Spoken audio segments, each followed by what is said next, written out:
दोस्तों, क्या आपने कभी सोचा है कि जब इंसान मर जाता है तो उसके साथ क्या होता है? क्या मरने के बाद दोबारा आत्मा घर वापस आती है? और आखिर मरने के बाद शरीर में क्या बदलाव आते हैं? क्यों मरने के 13वें दिन 13वीं मनाई जाती है?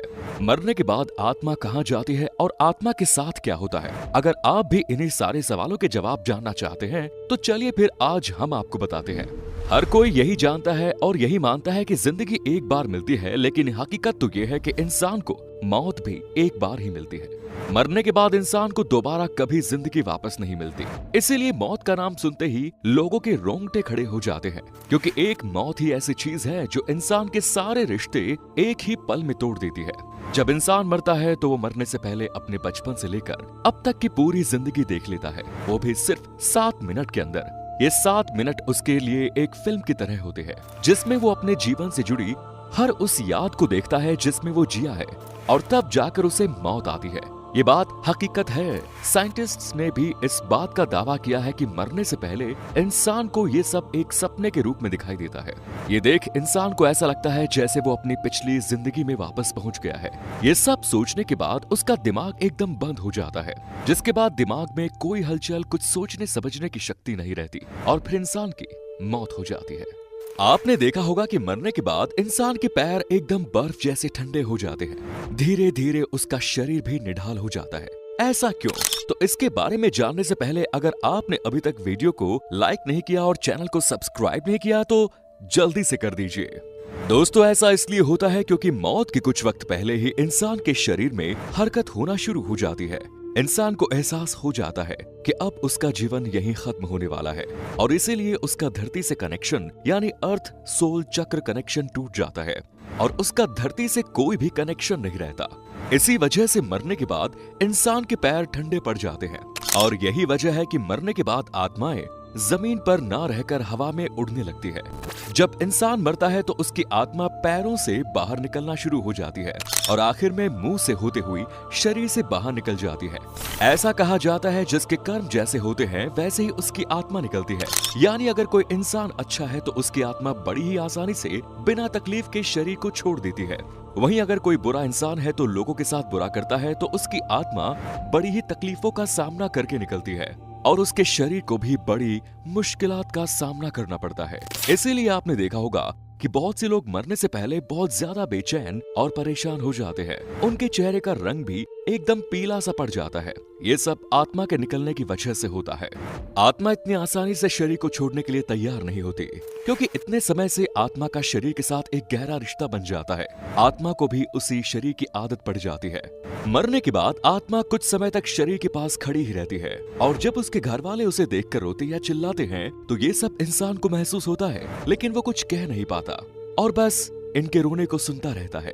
ये आवाजें इंसान को शोर जैसी सुनाई देती है, जो उसको काफी परेशान करती है, और हर एक घर वाले से बात करने की कोशिश करती है।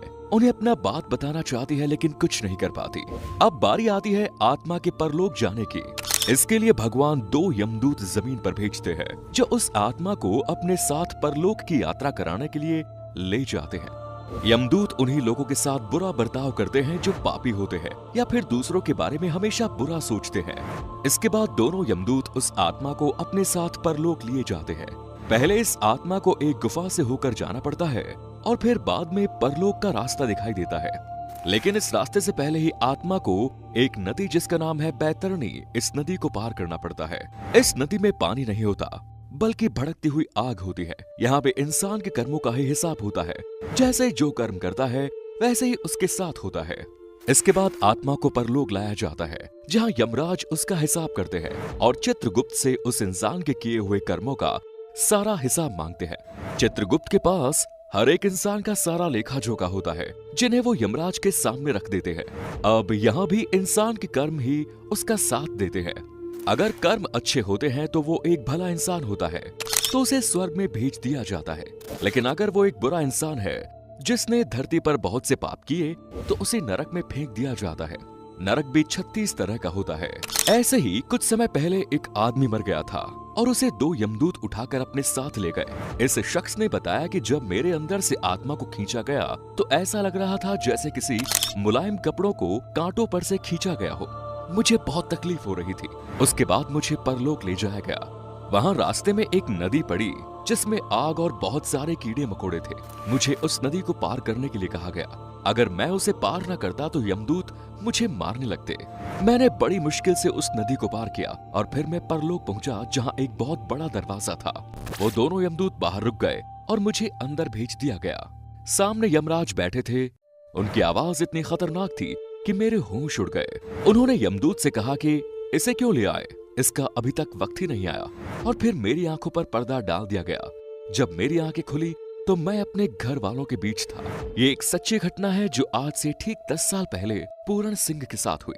ये सिर्फ एक ही घटना नहीं, बल्कि साल दर साल साइंटिस्ट्स के सामने ऐसी बहुत सी घटनाएं सामने आती रहती है और ना जाने कितने लोग मौत को छूकर वापस आ जाते हैं। तो वहीं कुछ लोगों का कहना है कि जब वो मर गए थे तो वो एक अलग दुनिया में पहुंच गए, जहां बहुत रोशनी थी। कुछ अलग लोग थे जो उनसे कह रहे थे कि अभी तुम्हारा वक्त नहीं आया है। ऐसे ही और भी लोग हैं जिनका कहना है कि मरने के बाद उन्हें अलग सी चमक, खुशी का एहसास होता था। साथ ही उन्हें बहुत प्यार भी मिलता था। क्या आपने कभी सोचा है कि मरने के बाद इंसान के शरीर को अकेला क्यों नहीं छोड़ा जाता? इस राज के बारे में जानने से पहले इस वीडियो को अगर अभी तक आपने लाइक नहीं किया और चैनल को सब्सक्राइब नहीं किया तो जल्दी से कर दीजिए। गरुड़ पुराण के अनुसार ऐसा माना जाता है कि अगर डेड बॉडी को अकेला छोड़ा जाता है तो उस पर दूसरी बाहरी शक्तियों का नकारात्मक ऊर्जाओं का वास हो जाता है, यानी भूत प्रेत उस आत्मा पर कब्जा कर लेते हैं और पूरी तरह से आत्मा उनके वश में हो जाती है। इसीलिए न रात के समय में शव को अकेला छोड़ा जाता है और न ही दिन के समय में।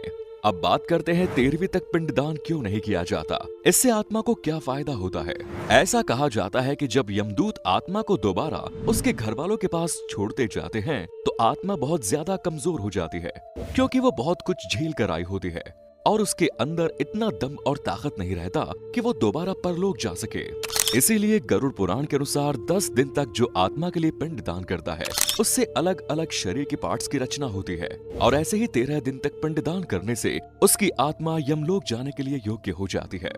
अपने घर वालों के बीच ही मौजूद रहती है, क्योंकि उसके पास वहां जाने की ताकत नहीं होती।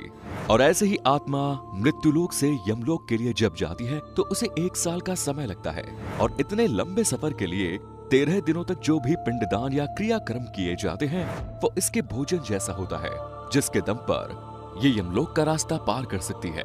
इसीलिए पिंडदान करना बहुत जरूरी होता है। अब आप सोच रहे होंगे कि ये बातें हमें कैसे पता? ये सुनने में भले ही एक परियों की कहानी लग रही है, लेकिन ये सब सच है, क्योंकि मरने के बाद का खुलासा खुद गरुड़ पुराण में किया गया, जो कि एकदम सच है। वैसे दोस्तों, क्या आप जानते थे मौत के बाद क्या होता है? और इस पर आपका क्या कहना है? कमेंट सेक्शन में जरूर बताएं। चैनल को सब्सक्राइब जरूर करें। धन्यवाद।